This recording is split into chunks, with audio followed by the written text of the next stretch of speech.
Have you ever thought about what would happen if we have a serious breakdown in our food supply chain? Especially those of you who are milling your own grains and really enjoy real whole grains that typically aren't found in the grocery store. What do we do if there's a huge breakdown in the supply chain? And this is something that possibly may be coming, and we're going to be talking about that today.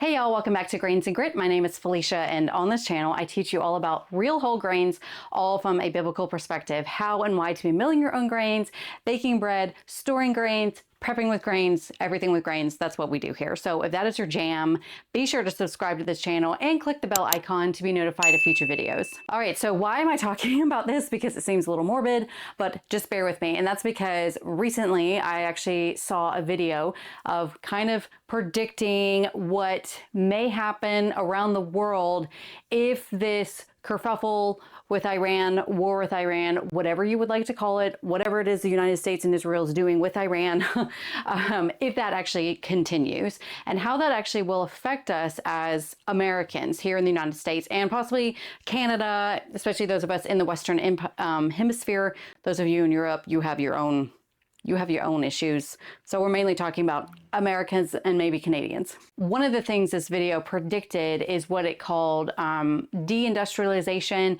where basically it's a kind of, because energy is more expensive, so like oil prices, if they continue to rise, those type of things, and then, you know, our groceries become more expensive, oil is more expensive, all of those things actually make it a bit more harder to stay in cities, to sustain very big cities. And so part of that would be moving from the cities more urban, and also with the supply chains actually becoming more localized instead of more of a global supply chain that it is right now. So you may be at a loss. This may be sounding absolutely crazy to you right now. So let me just give you a little bit of a background of how this can affect us. And then I'm going to actually talk to y'all kind of my thoughts that I've thought about with this. Like if worst case scenario, things do kind of shut down, because there are some problems with this as someone who mills from home, especially for me, that I want to discuss with y'all.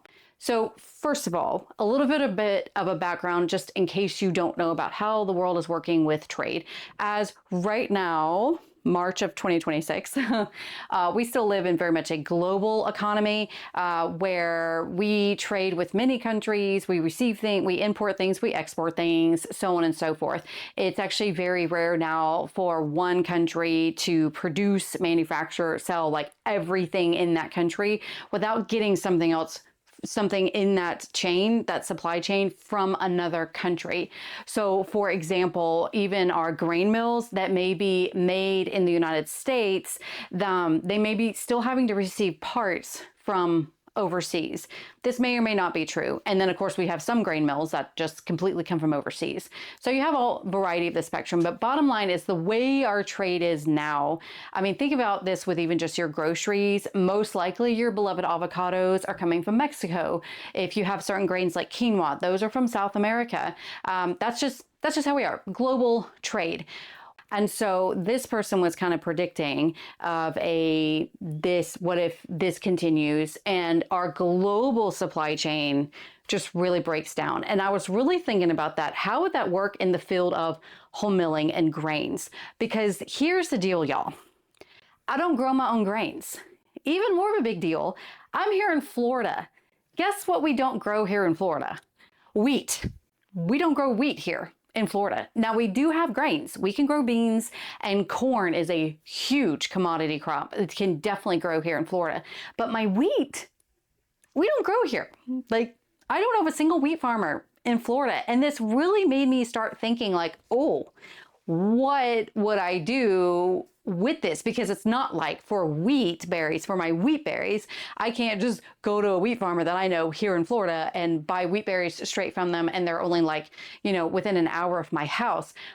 I have to go quite a long way to get wheat. Now, some of y'all are fortunate enough to be in, say, the breadbaskets of the United States, and there are tons of wheat farmers around, but maybe you're lacking in other things. So what does this look like? I'm just wanting to hypothesize with y'all and also give you food for thought of things to think about, especially for just good prepping, things to think about. And I have some good news for you at the end. Okay, so first of all, number one is consider where you live.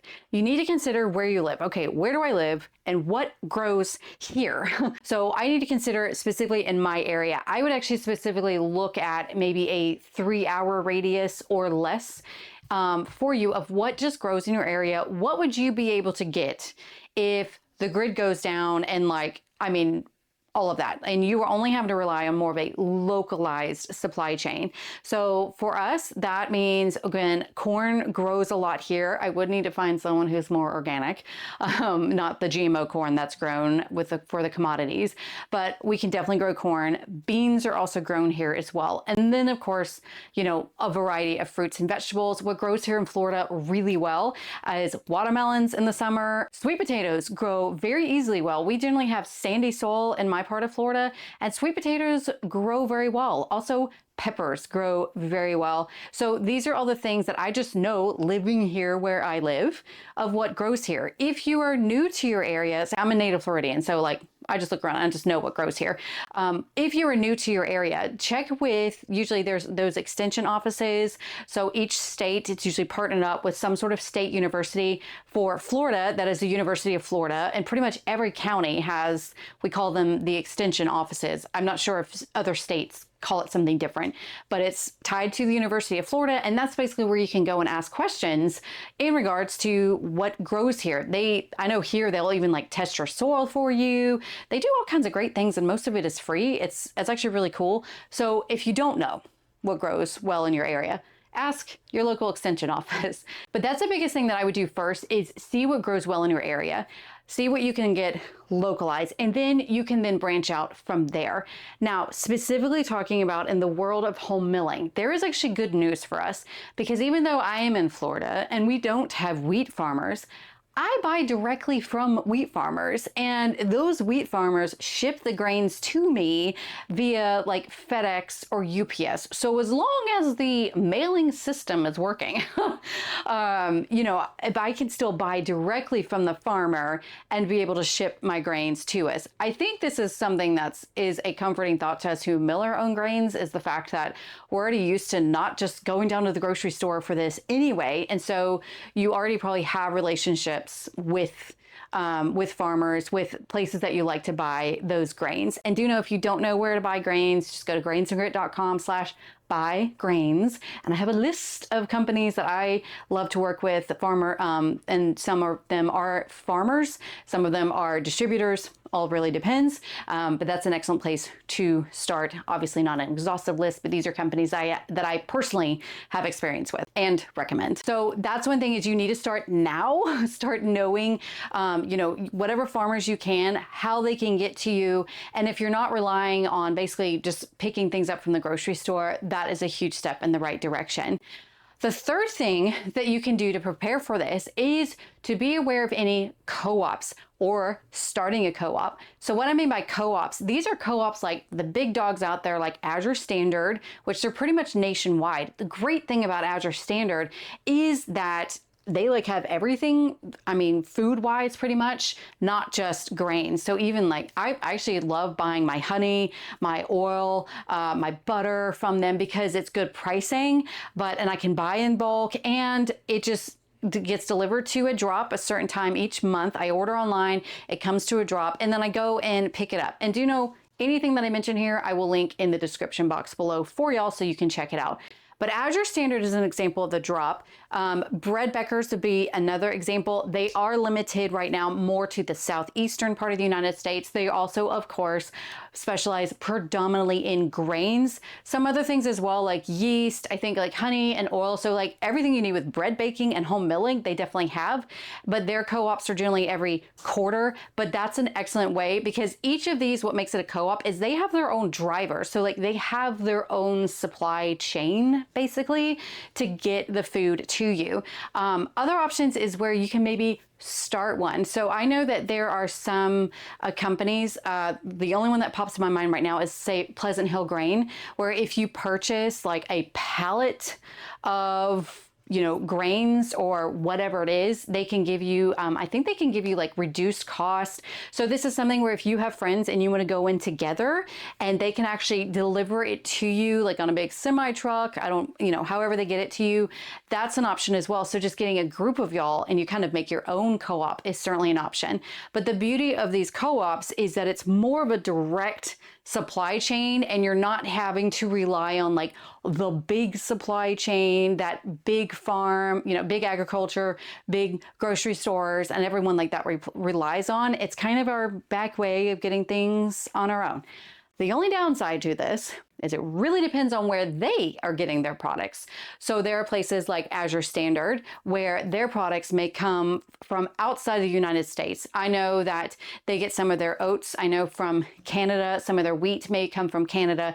Quinoa is generally from South America. I don't know what other products they may get outside of the United States, but that is something to consider. The one downside is where are they getting their products from, because if it's outside of the United States or whatever country you are in, then that's just more reliance. There's like more chains in that supply chain that could break. Hopefully that makes sense. So these are all things to consider with that. The fourth thing that I definitely highly suggest is you need to be doing things now. You need to be building up your skills now. You do not need to just stock up on grains, on wheat berries, because you know that they will last for forever. And I will link all the videos of why you should be storing grains and how to store them down below.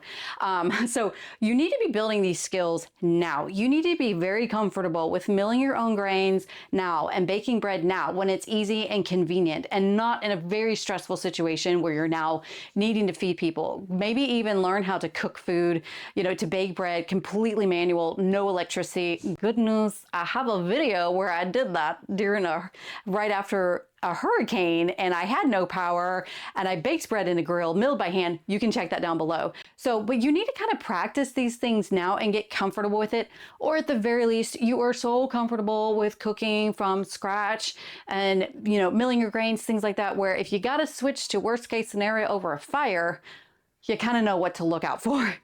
These are even things like getting your knife skills, not being so reliant on technology, just doing things more by hand. Grow your garden, even if it's just a little herb garden, or just like you pick like tomatoes in a pot or something. Whatever you can grow yourself. I love chickens. Get you some chickens as well. Backyard chickens are wonderful. And especially if you live in a place where you can have roosters, then you can incubate your own eggs and have your own flock going. But these are all things that you can do, that you can start working on being just more self-sufficient for yourself. And this also includes one thing. I got a lot of questions last week. This is kind of a rabbit trail about manual grain mills. I actually do need to do a video just on manual grain mills. Just know the one that I recommend right now is the Wonder Junior Deluxe grain mill. And it is an excellent grain mill that is manual. It is cast iron. It works very well. I will link that video down below. It is the video I use for off-grid baking. I really like that manual mill and I do recommend it. There is another one that works well that is far cheaper, and I will link that one down below because I think it's the Roots and Branches one. I'll have to link it down below. It is far cheaper, but if you're needing just a manual mill right now, that one could work as well. But I do recommend that everyone have a manual type grain mill, because even if you don't use it on a regular basis, because I certainly don't, it is really nice to have just in case. And bonus points is that Wonder Junior Deluxe can also basically knock anyone out as a weapon, because that bad boy's heavy. It's all cast iron. So it doubles up as a weapon too. Bonus. Don't hit anyone over the head, please. I do not condone violence. In conclusion, y'all, I do want to say, do not live in fear, okay? I know that right now we look around in the world and it can seem scary. And maybe to you, it's not scary. Great. But some people, there's a genuine fear because it does look like the world is changing, or it looks like it's possibly changing. And we also know that it is eventually going to change. Things are not always going to stay the same. It's not a guarantee.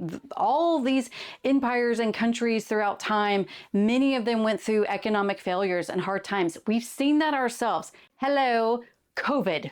Okay, we saw the breakdown in the supply chain with COVID. So I think that should really wake people up about how delicate this is and how we need to be as self-sufficient as possible and already have certain plans in place and actually just really know your farmers. I highly recommend knowing your local farmers.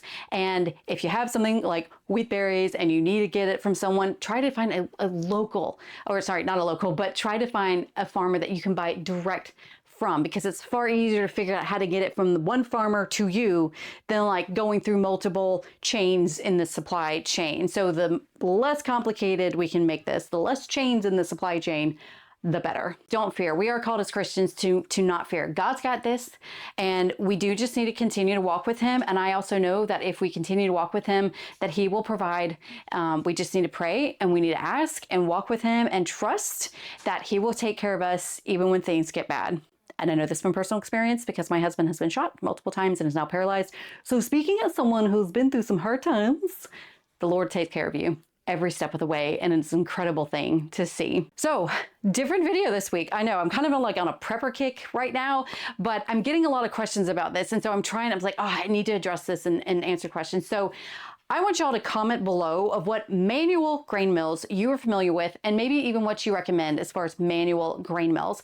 I would like to experiment with some and actually be able to test them side by side and then do a video for y'all. But I would like to hear from y'all because there may be some out there that I have never heard of, which would be shocking, but it's possible. So let me know that below, and also any tips that you have as well that could help people to be more prepared. And if you missed last week's video where I tell you why you should be stocking up on grains because it's a superfood that preppers often overlook, you need to check out this video here. And as always, I hope that y'all have a wonderful day, and I'll see y'all next week. Bye.